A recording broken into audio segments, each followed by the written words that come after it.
Hey guys, what's up? Today we took out the DJI Mini Pro 3 just to take it for a little test flight. We're in Freeport, New York, which is a beautiful summer town.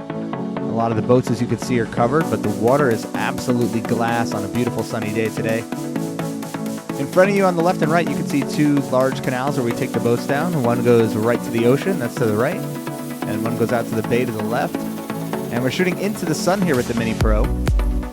And now the other way with the sun behind us, beautiful light off Freeport's Nautical Mile. This is a fairly famous street, bunch of bars, restaurants, boat storage on the left, and on the right, just people's houses.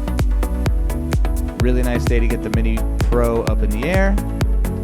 And you can really see this little drone packs a pretty mean punch. Short video today, thanks for watching.